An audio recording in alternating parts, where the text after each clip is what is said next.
ایک رہ گیا ہے، ایک ابھی بھی جاری ہے، وہ کون سا ہے؟ وہ ہمارا۔ اب ان 3 امتحانوں کو سمجھ لیں۔ پہلا امتحان کون سا تھا؟ آدم علیہ السلام کا۔ وہ ایسا امتحان ہے کہ ایک انسان نے لیا اور وہ اس امتحان میں ناکام ہوا، وہ ناکام ہوئے اس امتحان میں، شیطان نے انہیں ناکام بنایا، لیکن ناکام ہونے کے بعد بھی وہ دوبارہ کامیابی کی طرف نکلے۔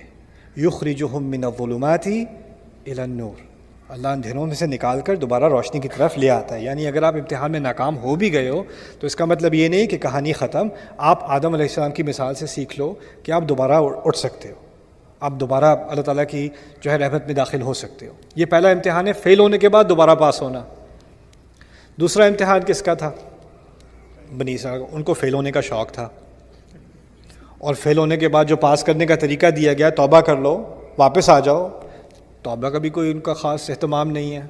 تو ایسے لوگ ہیں جن کو بس یعنی امتحان دیے گئے، کئی موقع دیے گئے، ایک دفعہ نہیں کئی موقع دیے گئے کہ اپنے آپ کو سیدھا کر لو، لیکن ان کو بس فیل ہونا ہی ہونا تھا۔ تو یہ دوسرا سینیریو ہو گیا۔ ایک تو ہے کہ فیل ہو کے دوبارہ پاس ہو سکتے ہو، دوسرا ہے کہ فیل ہو کے اور مزید فیل ہوتے جاؤ، اور پھر یہ بھی کہو کہ ہم سے بڑا پاس ہونے والا کوئی نہیں، رائٹ؟ یہ بھی بڑا عجیب مرض ہے کہ آپ سے بڑا فیلئر کوئی نہیں، آپ سے زیادہ ناکام کوئی نہیں، لیکن آپ سے کوئی پوچھ کے تو دیکھے، آپ کو دیکھو ذرا، اللہ تعالیٰ کی بڑی شان ہے، ہم ہیں امت جسے چنا گیا ہے، ہم جیسا کون ہے، بڑی رحمتیں اللہ تعالیٰ کی ہماری امت پر۔ شکل دیکھیے، حرکتیں دیکھیے اپنی، کہاں سے رحمتیں ہیں؟ ارے جی پتہ نہیں، اب وہ پیچھے تاریخ کی بات گئی، یہ فلانے یہ ان کا بڑا ٹور تھا کہ وہ اپنی تاریخ کی مثالیں دیتے تھے کہ ہم تو ان کی قوم ہے، ہم تو موسیٰ کی قوم ہے، ہم تو فلانے کی قوم ہے۔ اللہ تعالیٰ نے کہا اچھا ان کی قوم ہو، ان کے بارے میں بات کر لیتے ہیں، ان کے ساتھ کیا کرتوت کی تھی تم نے، ان کے ساتھ کیا حرکتیں۔ یعنی وہ اصل میں ان کو فخر تھا اپنی تاریخ پر، اور اللہ تعالیٰ نے اس تاریخ میں سے جو چیزیں وہ ذکر کرنے سے شرماتے تھے نا کہ اس پھر اصلیت سامنے آتی ہے، انہی کا ذکر کیا ہے سورۃ البقرہ میں۔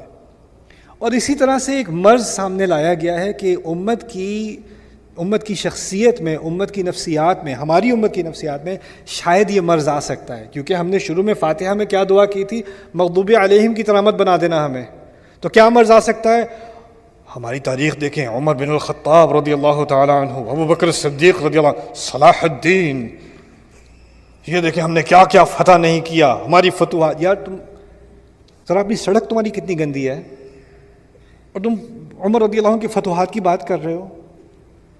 مسجد میں تو تمہاری لڑائیاں ہو رہی ہیں، اور تم ایک امت کی بات کر رہے ہو، کہاں کی بات کہاں لا رہے ہو؟ لیکن کیا اپنی